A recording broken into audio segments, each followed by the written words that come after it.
1947 সালের দেশভাগ কি কেবল লর্ড মাউন্টব্যাটেনের কলমের খোঁচায় হয়েছিল, নাকি এর বীজ বোনা হয়েছিল আরো 2 দশক আগে কলকাতার কোনো এক ড্রয়িং রুমে বা রাজনৈতিক সম্মেলন? 1923 সালে দেশবন্ধু চিত্তরঞ্জন দাস যখন হিন্দু মুসলিম ঐক্যের জন্য বেঙ্গল প্যাক্ট স্বাক্ষর করেন, তখন বাঙালি এক নতুন ভোরের স্বপ্ন দেখেছিল। কিন্তু মাত্র 3 বছরের মাথায় সেই স্বপ্নকে হত্যা করা হয়। বিমলানন্দ শাসমলের মতে বেঙ্গল প্যাক্টের সেই অপমৃত্যুই ছিল 1947-এর দেশভাগের আসল ব্লুপ্রিন্ট। প্যাক্টের প্রেক্ষাপট দেশবন্ধুর সেই বজ্র নির্ঘোষ। 1923 সাল চিত্তরঞ্জন দাস বুঝলেন বাংলার সংখ্যাগরিষ্ঠ মুসলমানদের ব্রাত্য রেখে ব্রিটিশের বিরুদ্ধে পূর্ণ স্বরাজ সম্ভব নয়। তিনি প্রস্তাব করলেন এক ঐতিহাসিক ফর্মুলা, বেঙ্গল প্যাক্ট। প্যাক্টের মূল শর্ত ছিল আইনসভার জনসংখ্যার অনুপাতে প্রতিনিধিত্ব, মানে মুসলমানদের জন্য 55%। সরকারি চাকরিতে নতুন নিয়োগের ক্ষেত্রে 55% মুসলমানদের জন্য সংরক্ষিত থাকবে। মসজিদের সামনে গান বাজানো বা ধর্মীয় উৎসবে একে অপরের প্রতি সহনশীলতা দেখাবে। এই বিষয় আপনাদের সামনে এক ঐতিহাসিক দলিল পেশ করছি।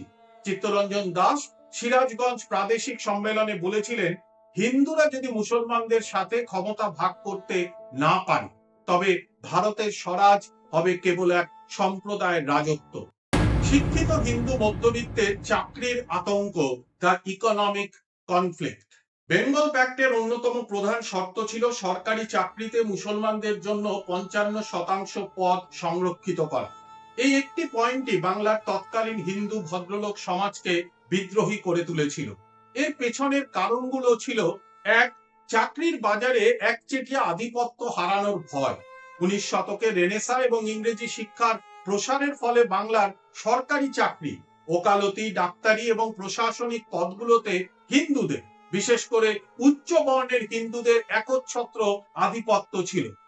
বিমলানন্দ শাসমল তার ভারত কিভাবে ভাগ হলো বইয়ের 40 নম্বর পৃষ্ঠায় অত্যন্ত স্পষ্টভাবে লিখেছেন যে হিন্দু মধ্যবিত্তরা মনে করত এই চাকরিগুলো তাদের অধিকার। যখন বেঙ্গল প্যাক্টে মুসলমানদের জন্য 55% কোটার কথা বলা হলো, তখন হিন্দু যুবকদের মধ্যে এক আতঙ্ক ছড়িয়ে পড়ল।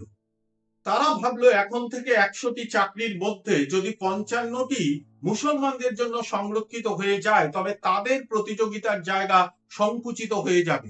বিমলানন্দ একে ভাতের লড়াই বা অর্থনৈতিক স্বার্থের সংঘাত হিসেবে চিহ্নিত করেছেন।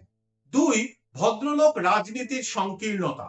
ইতিহাসবিদ জয়া চ্যাটার্জি তার বেঙ্গল ডিভাইডেড গ্রন্থে বিমলানন্দের এই মতকে সমর্থন করেছেন। তিনি দেখিয়েছেন যে বাংলার হিন্দু ভদ্রলোক সমাজ জাতীয়তাবাদের বড় বড় কথা বললেও যখনই তাদের সামাজিক অর্থনৈতিক প্রতিপত্তিতে আঘাত লাগে, তখনই তারা সাম্প্রদায়িক অবস্থান গ্রহণ করে। বিমলানন্দ শাসমল দেখিয়েছেন এই হিন্দু মধ্যবিত্ত সমাজই ছিল কংগ্রেসের মূল চালিকা শক্তি।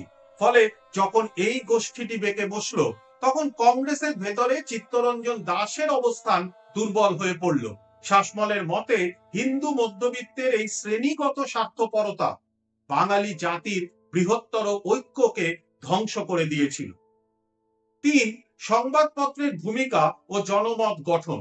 তৎকালীন প্রভাবশালী হিন্দু মালিকানাধীন সংবাদপত্রগুলো যেমন অমৃতবাজার পত্রিকা এবং দা বেঙ্গলি এই কোটা ব্যবস্থার বিরুদ্ধে বিষোদ্গার শুরু করে। তারা প্রচার করতে থাকে যে চিত্তরঞ্জন দাস হিন্দুদের স্বার্থ বিসর্জন দিয়ে মুসলমানদের তোষণ করছেন।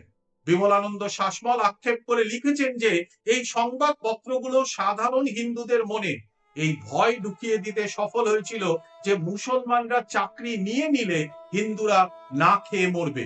এই প্রচারণার ফলে বেঙ্গল প্যাক্ট একটি প্রগতিশীল রাজনৈতিক চুক্তি থেকে একটি সাম্প্রদায়িক ভাগাভাগির দলিলে পরিণত হয় সাধারণের চোখে।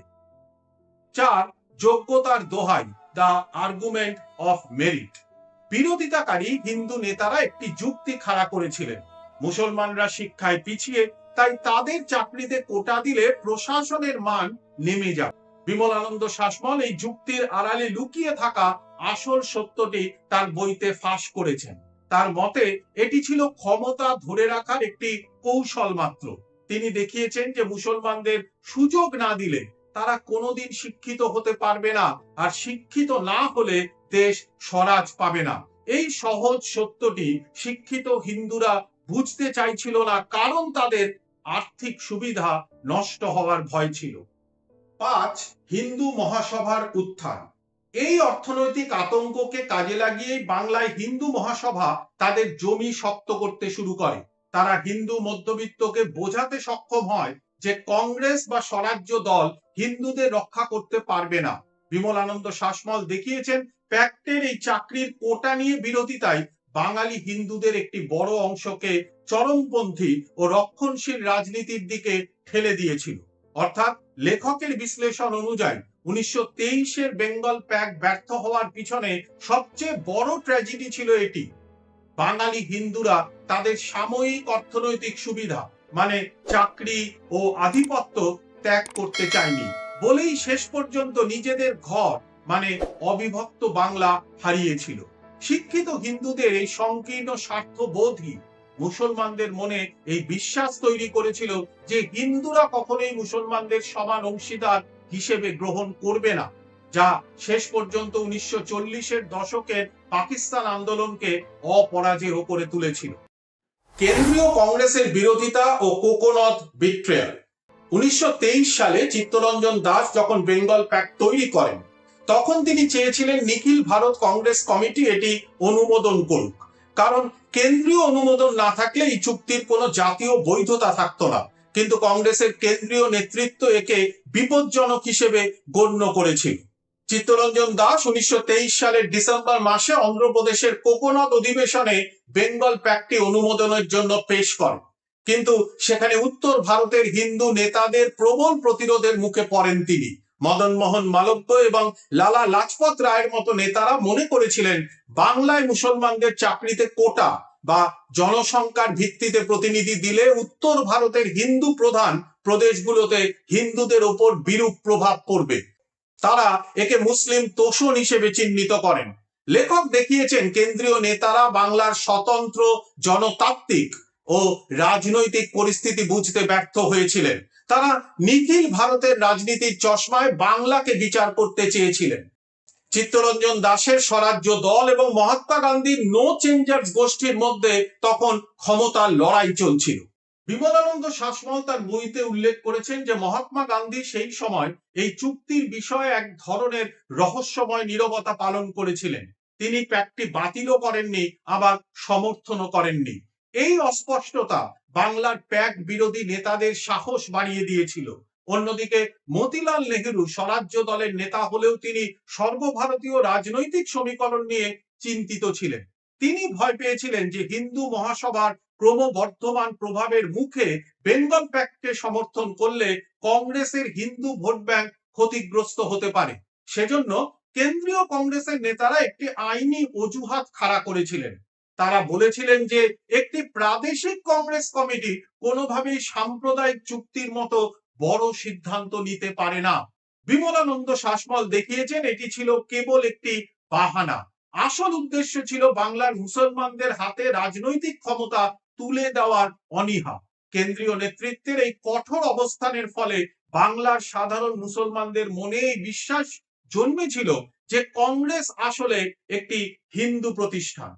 বিখ্যাত ইতিহাসবিদ বিদ্যুৎ চক্রবর্তী তার গবেষণায় দেখিয়েছেন যে কংগ্রেসের কেন্দ্রীয় নেতৃত্ব সর্বভারতীয় ঐক্যের দোহাই দিয়ে বাংলার স্থানীয় প্রয়োজনকে বলি দিয়েছিল। অর্থাৎ দিল্লির নেতারা যদি সেদিন উদারতা দেখাতেন তবে বাংলার ইতিহাস বদলে যেতে পারত। ফলে কেন্দ্রীয় কংগ্রেস যখন বেঙ্গল প্যাক্টকে প্রত্যাখ্যান করলো, তখন বাংলার মুসলমান নেতাদের যেমন একে ফজলুল হক বা সোহরাওয়ার্দী অবস্থান কংগ্রেসের অত্যন্ত দুর্বল হয়ে পড়ল। মুসলিম লীগের মতো সাম্প্রদায়িক দলগুলো প্রচার শুরু করলো যে দিল্লির হিন্দু রাজারা কখনোই মুসলমানদের অধিকার দেবে না। বিমলানন্দ শাসমল একেই দেশ ভাগের মনস্তাত্ত্বিক ভিত্তি হিসেবে বর্ণনা করেছেন। তার মতে কেন্দ্রীয় কংগ্রেসের এই বিরোধিতা ছিল একটি ঐতিহাসিক ভুল। 1923 সালের কোকোনদ অধিবেশনে যদি কেন্দ্রীয় কংগ্রেস বেঙ্গল প্যাক্ট অনুমোদন করত, তবে বাংলার হিন্দু মুসলিম ঐক্য একটি রাষ্ট্রীয় কাঠামো পেত। দিল্লির নেতাদের দূরদর্শিতার অভাব এবং উত্তর ভারতের হিন্দু নেতাদের চাপের কাছে নতি স্বীকারী বাংলার ঐক্যবদ্ধ থাকার শেষ সুযোগটিকে নষ্ট করে দিয়েছিল। অর্থাৎ বেঙ্গল প্যাক্টকে দিল্লির দরবারে যেভাবে হত্যা করা হয়েছিল তার রক্ত মাখানো পথ দিয়ে জিন্নার পাকিস্তান দাবি সাফল্যের দিকে এগিয়ে গিয়েছিল। আমরা আজ ইতিহাসের এমন এক অধ্যায় নিয়ে আলোচনা করছি যা স্কুল কলেজের পাঠ্য বইতে প্রায় এড়িয়ে যাওয়া হয়। বিমলানন্দ শাসমলের এই অপ্রিয় সত্যগুলো কি আপনার দৃষ্টিভঙ্গি বদলে দিচ্ছে? আপনার কি মনে হয় চিত্তরঞ্জন দাসের পর কংগ্রেস কি স্বেচ্ছায় সাম্প্রদায়িক হয়ে উঠেছিল? আপনার মূল্যবান মতামত নিচে কমেন্ট করে জানান। আর এই তথ্যচিত্রটি যদি তথ্য সমৃদ্ধ মনে হয় তবে এখনই লাইক দিন এবং সত্য ইতিহাস সবার কাছে পৌঁছে দিতে ভিডিওটিকে শেয়ার করুন। আর এমনই গভীর গবেষণামূলক ভিডিও দেখতে সাবস্ক্রাইব করে আমাদের সাথে থাকুন। 1926 কৃষ্ণনগর সম্মেলন ঐক্যের সমাধি। 1925 সালের 16 জুন মাত্র 54 বছর বয়সে দেশবন্ধু চিত্তরঞ্জন দাসের অকাল প্রয়াণ হলো এবং তার মৃত্যুর ঠিক এক বছর পর 1926 সালের মে মাসে নদিয়ার কৃষ্ণনগরে বঙ্গীয় প্রাদেশিক সম্মেলন অনুষ্ঠিত হয়। বিমলানন্দ শাসমল তার বইয়ের 43, 63 এবং 111, 112 নম্বর পৃষ্ঠায় এই সম্মেলনের যে বর্ণনা দিয়েছেন তা শিউরে ওঠার মতো। তার মতে এটি কেবল একটি সম্মেলন ছিল না, এটি ছিল বাঙালির সাম্প্রদায়িক আত্মহত্যার দিন। আসলে দেশবন্ধুর মৃত্যুর পর বীরেন্দ্রনাথ শাসমল ছিলেন বেঙ্গল প্যাক্টের অন্যতম প্রধান রক্ষক। তিনি চেয়েছিলেন চিত্তরঞ্জন দাসের আদর্শ অনুযায়ী হিন্দু মুসলিম ঐক্যকে বজায় রাখতে। কিন্তু কংগ্রেসের ভেতরকার একটি শক্তিশালী গোষ্ঠী, যাদের বিমলানন্দ শাসমল বিগ ফাইভ, নলিনী রঞ্জন সরকার, শরৎচন্দ্র বসু প্রমুখ এবং সন্ত্রাসবাদী বিপ্লবী বলে অভিহিত করেছেন, তারা বীরেন্দ্রনাথকে সরানোর চক্রান্ত শুরু করে। কৃষ্ণনগর সম্মেলনে আনুষ্ঠানিকভাবে বেঙ্গল প্যাক্ট বাতিলের প্রস্তাব তোলা হয়। বিমলানন্দ শাসমল আক্ষেপের সাথে লিখেছেন যে শরৎচন্দ্র বসু সেই সময় প্যাক্টটির বিরোধিতায় সোচ্চার হয়েছিলেন। তিনি যুক্তি দিয়েছিলেন যে বেঙ্গল প্যাক্ট নিখিল ভারত কংগ্রেস কমিটি দ্বারা অনুমোদিত নয়, তাই এর কোনো আইনি বা রাজনৈতিক বৈধতা নেই।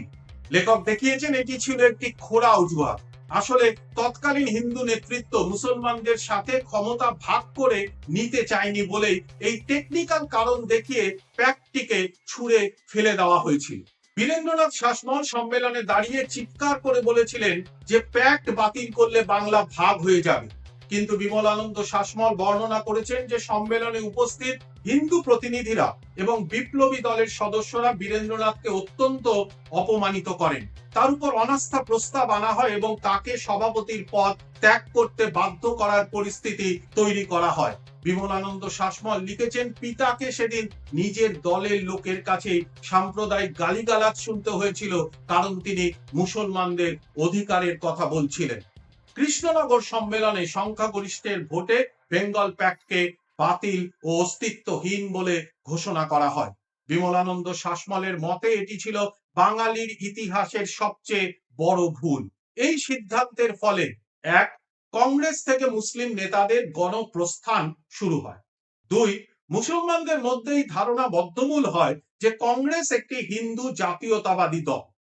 তিন, ফজলুল হক এবং সোহরাওয়ার্দীর মতো নেতারা বিকল্প রাজনীতির কথা ভাবতে শুরু করেন।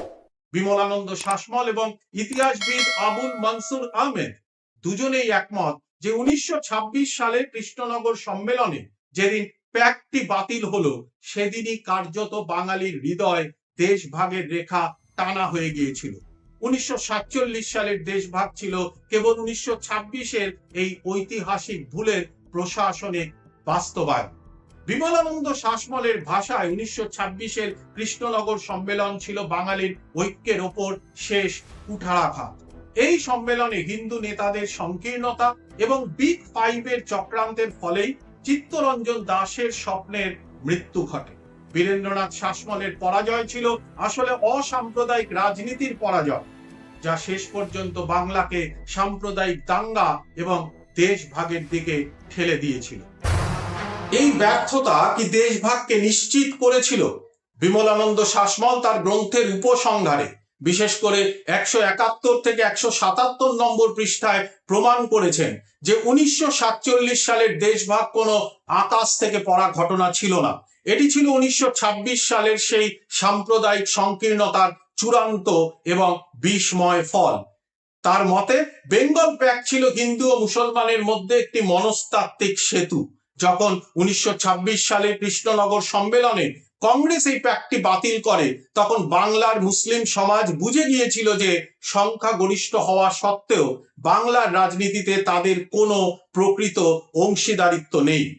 ইতিহাসবিদ আবুল মনসুর আহমেদ বিমলানন্দের এই সুরেই লিখেছিলেন, 1926 সালে যেদিন বেঙ্গল প্যাক্ট বাতিল হলো, সেদিনই পাকিস্তান আন্দোলনের প্রথম স্তম্ভটি স্থাপিত হয়েছিল। এই যে অবিশ্বাসের বীজ রোপিত হয়েছিল তা আর কোনোদিন মোছা সম্ভব হয়নি। বিমলানন্দ শাসমল অত্যন্ত সাহসের সাথে দেখিয়েছেন যে দেশবন্ধুর মৃত্যুর পর বাংলার কংগ্রেস কার্যত একটি হিন্দু দলে পরিণত। কংগ্রেস মুখে অসাম্প্রদায়িকতার কথা বললেও বাস্তবে তারা হিন্দু মধ্যবিত্তের চাকরি ও ক্ষমতার একচেটিয়া অধিকার ছাড়তে চায়নি। লেখক দেখিয়েছেন কংগ্রেসের এই দ্বিচারিতাই মুসলমানদের কংগ্রেস থেকে দূরে সরিয়ে মুসলিম লীগের দিকে ঠেলে দিয়েছিল। বিমলানন্দের ভাষায় কংগ্রেসের সংকীর্ণতাই মুসলিম লীগকে শক্তিশালী করার সবচেয়ে বড় জ্বালানি সরবরাহ করেছিল। প্যাক্ট বাতিলের ফলে যে বিভাজন তৈরি হয়েছিল তার প্রভাব পড়েছিল 1937 নির্বাচনে। শেরে বাংলায় এ কে ফজলুল হক চেয়েছিলেন কংগ্রেসের সাথে জোট করে সরকার গড়তে, কিন্তু কংগ্রেসের ভেতরকার সেই পুরনো সাম্প্রদায়িক অংশটি মানে সেই বিগ ফাইভ তা হতে দেয় না। ফলে হক সাহেব মুসলিম লীগের সাথে হাত মেলালেন। বিমলানন্দ শাসমলের মতে এটিই ছিল বাংলার রাজনীতির কফিনে শেষ পেরেক। প্যাক্ট সফল থাকলে হক সাহেব ও কংগ্রেসের এই জোট কোনোদিন ভাঙত না এবং বাংলার ইতিহাস অন্যরকম হতো। বিমলানন্দ শাসমল দেখিয়েছেন 1923 পর যদি প্যাক্টটি টিকে থাকতো, তবে 1946 গ্রেট ক্যালকাটা কিলিং বা নোয়াখালীর দাঙ্গা কোনোদিন হতো না। কারণ প্যাক্টটি কেবল চাকরি বাকরি নিয়ে ছিল না, এটি ছিল দুই সম্প্রদায়ের মধ্যে সামাজিক শ্রদ্ধাবোধের একটি বিধান। প্যাক্ট বাতিলের পর সেই শ্রদ্ধাবোধ মুছে গিয়ে জায়গা করে নিয়েছিল উগ্র সাম্প্রদায়িকতা। বইটির শেষ দিকে লেখক এক গভীর আক্ষেপ প্রকাশ করেছেন। তিনি দেখিয়েছেন বাঙালি হিন্দুরা তাদের সাময়িক অর্থনৈতিক সুবিধা রক্ষা করার জন্য এতটাই অন্ধ ছিল যে তারা বুঝতে পারেনি তারা আসলে নিজেদের দেশভাগের দিকে ঠেলে দিচ্ছে। বিমলানন্দ শাসমলের মতে বাঙালি হিন্দুরা যদি সেদিন সামান্য ত্যাগ স্বীকার করে বেঙ্গল প্যাক্ট মেনে নিত, তবে আজ ঢাকাকে বিদেশে যেতে হতো না এবং কলকাতাকেও উদ্বাস্তু শিবিরে পরিণত হতে হতো না। বিমলানন্দ শাসমলের ভারত কি করে ভাগ হলো আমাদের এক আয়নার সামনে দাঁড় করিয়ে দেয়। সেই আয়নায় দেখা যায় দেশভাগ কেবল ব্রিটিশের ষড়যন্ত্র ছিল না, দেশভাগ ছিল বাঙালির নিজেদের ভুলের খতিয়ান। 1926 সালে কংগ্রেসের সেই দর্প এবং হিন্দু মধ্যবিত্তের চাকরির প্রতি মোহ বাঙালিকে দ্বিখণ্ডিত করেছিল। ইতিহাসবিদ লিওনার্ড গর্ডন যেমনটি বলেছিলেন, the Bengal pact was the last hope for a united Bengal. আজ 100 বছর পর দাঁড়িয়ে বিমলানন্দ শাসমলের বই আমাদের কানে কানে বলে যায়, যেদিন আমরা অন্যের ন্যায্য পাওনা অস্বীকার করি, সেদিনই আসলে আমরা নিজেদের ধ্বংসের নীল নকশা তৈরি করি। তাই 1923 বেঙ্গল প্যাক্টের ব্যর্থতা কেবল একটি চুক্তির অবসান ছিল না, এটি ছিল অখণ্ড বাঙালির শেষ বিদায় সঙ্গীত। নমস্কার।